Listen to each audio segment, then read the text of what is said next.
Okay, in our video series on cardiology bootcamp, in this video, we'll be talking about heart failure. We'll talk about different types of heart failure. We'll talk about how to differentiate between right-sided heart failure from left-sided heart failure. We'll talk about different investigations that you need to do and how to classify a patient based on the clinical signs and symptoms, and how would you treat a patient based on the classes. First of all, we need to define heart failure. Heart failure is defined as failure of heart to pump blood forward at a sufficient rate to meet the metabolic demands of the peripheral tissues. Heart is either weak or heart is unable to pump the blood sufficiently enough to supply the needs of the body. That is called as heart failure. There are different types of heart failure. Heart failure can be systolic heart failure, which is called as forward failure, or heart failure can be a diastolic failure, which is called as filling failure. We'll talk about both of them separately. Forward failure occurs when heart is unable to pump blood out of it. Blood is present in the heart, but either the heart is weak or the heart is dilated and it cannot push out blood. This is a normal picture of heart, and see, in this picture the heart has been dilated due to any pathology, and that dilated heart cannot push blood out of it. So blood stays there, blood pools in it. That is called as systolic failure or forward failure, because heart is unable to push blood forward to the body. What are the different causes of systolic heart failure? Causes of systolic heart failure includes dead heart tissue. Dead heart tissue due to ischemia infarction, that dead tissue cannot push blood out of it. Leaky heart walls due to regurgitation. In regurgitation, what happens is body tries to push that blood out into vessels, but that blood comes back, gushes back into the heart, and that blood stays in the heart. That is called as regurgitation. In floppy heart muscles are weak and heart muscles are unable to push the blood out. It can occur due to drugs, chronic hypertension, and alcohol abuse. Now, coming to diastolic heart failure is also called as filling failure, in which heart is unable to fill with blood. That occurs due to hypertrophy of heart muscle. If you see in this picture, this is the normal heart wall, and if you see this is a pathological heart wall showing the hypertrophy of heart muscle that has decreased the ventricle chamber size. The lumen of the ventricle has now decreased so that a little blood can now stay in it. The little blood is then pumped out to the body, and that small amount of blood is unable to meet the demands of the body. So that is called as diastolic failure, in which a small amount of blood is pumped out of the heart. Heart is capable of pumping, but the volume of blood supplied to the body is small. That results in diastolic heart failure. Diastolic heart failure occurs due to hypertrophic cardiomyopathy.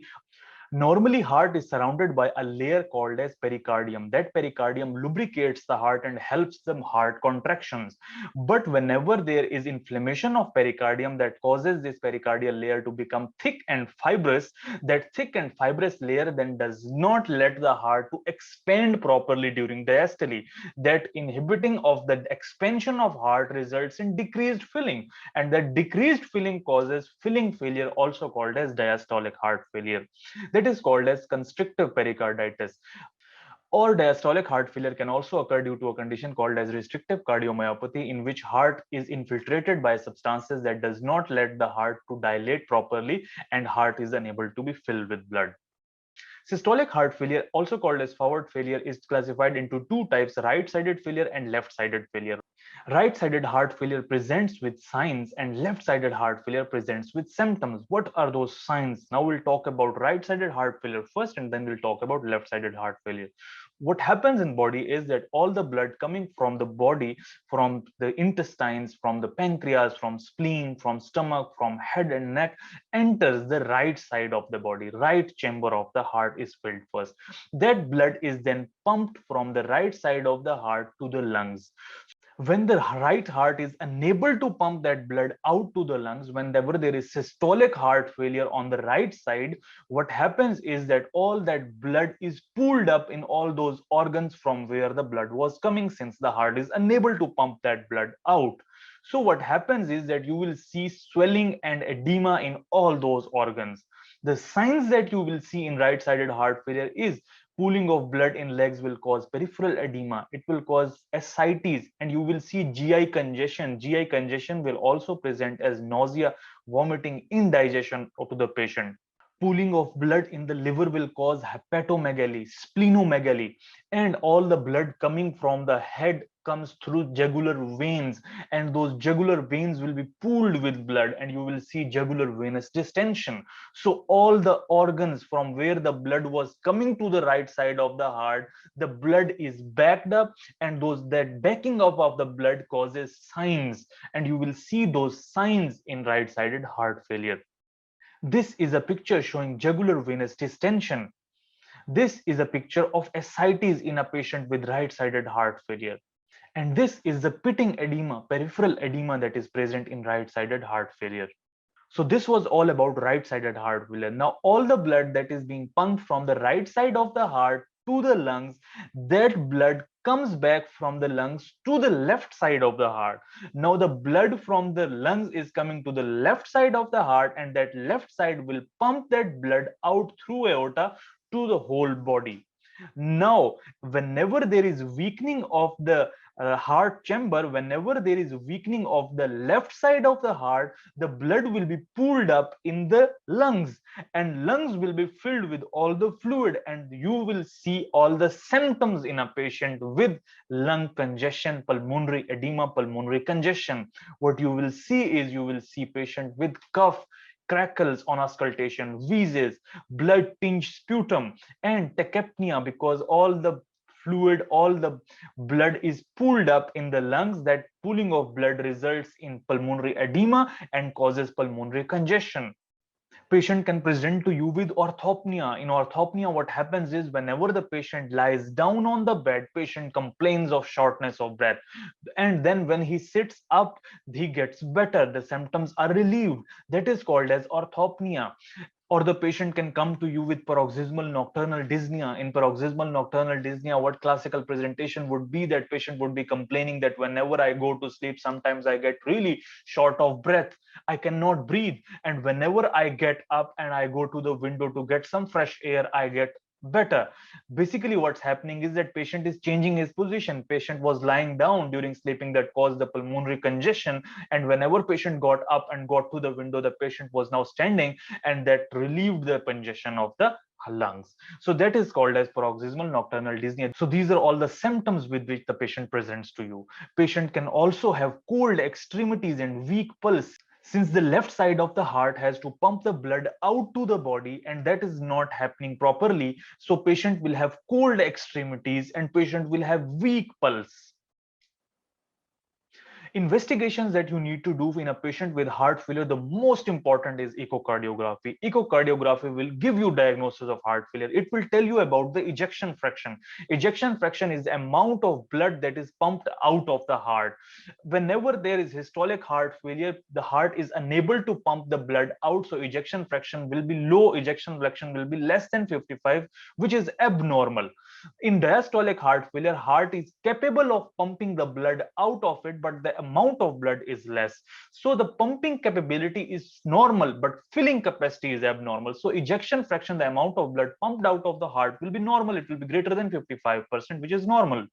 So that's how you differentiate between different types of heart failure on echocardiography. You can also find different valvular heart disease, leaky valves like regurgitation on echocardiography. You can even see dead tissue present in the heart due to ischemia infarction on echocardiography.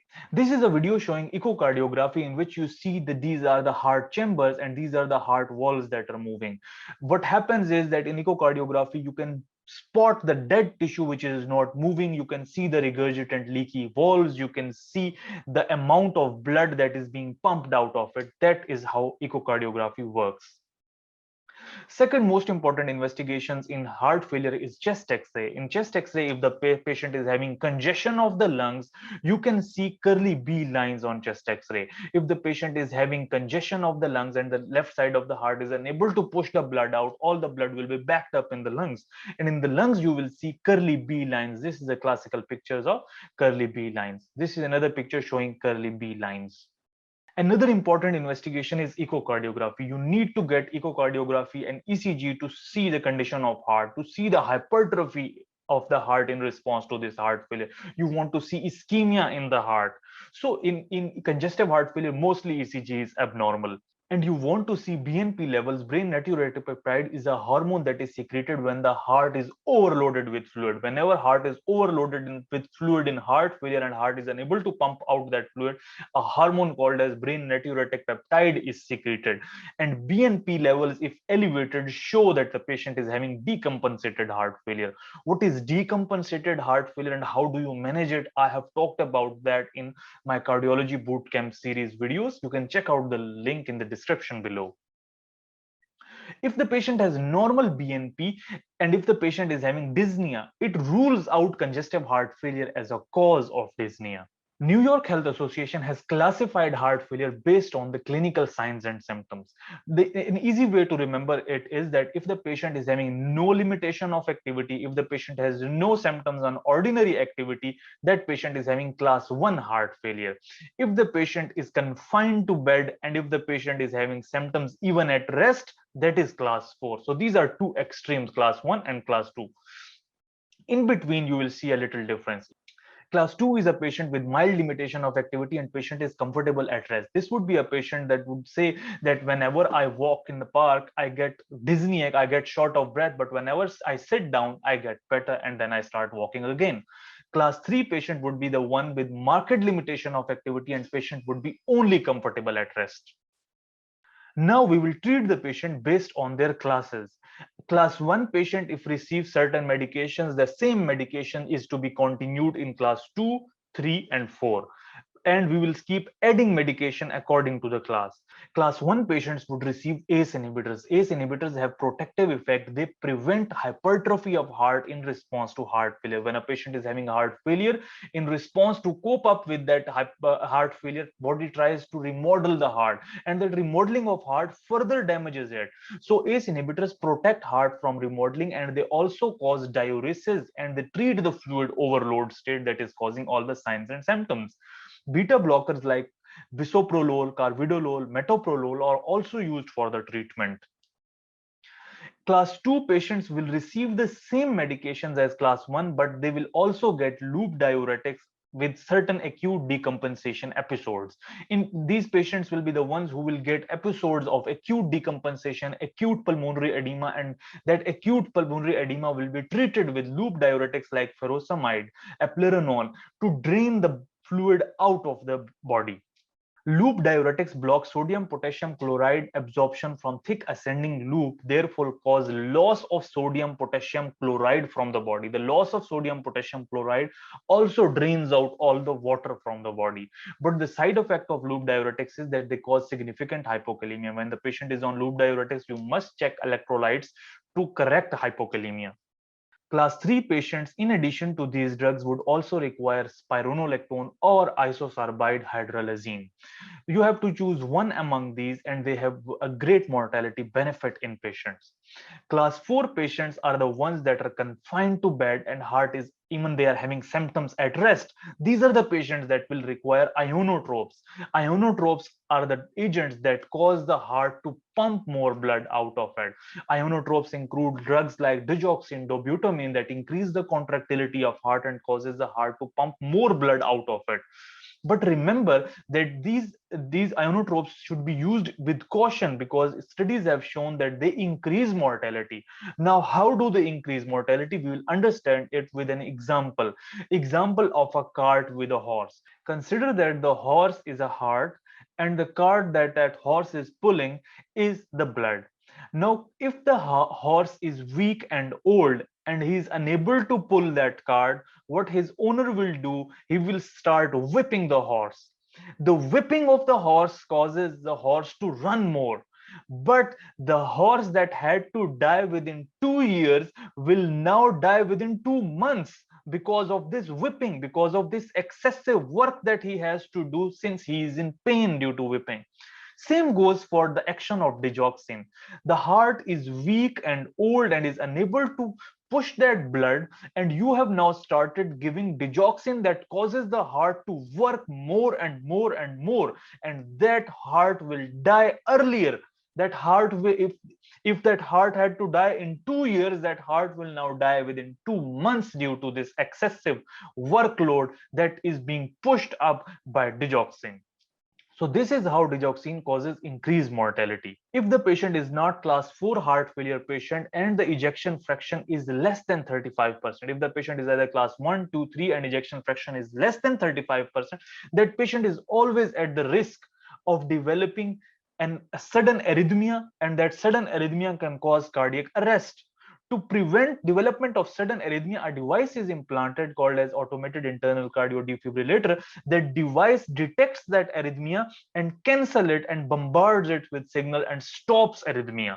So a device like this is implanted, a wire going towards the heart, this is the heart, and a wire is being implanted that detects any abnormal activity, any abnormal arrhythmia, and cancels it out at that moment and protects the heart from development of arrhythmia. Now, there are certain lifestyle changes that a heart patient has to follow. They have to take less than 2 grams salt per day. They have to take water less than 2 liters per day. They have to control their blood pressure. They have to control their blood glucose levels. Drugs that lower mortality in systolic heart failure include ACE inhibitors, beta blocker, and spironolactone. In summary, we talked about different types of heart failure. We talked about the signs with which a right-sided heart failure can present. And then we talked about the symptoms with which a left-sided heart failure can present. Then we talked about investigations. And then we talked about classification of heart failure. And based on those classification, we treated the patient. And then the drugs that lower the mortality. So this was all about heart failure. If you liked my video, please click on the subscribe button and check out my other videos on cardiology bootcamp.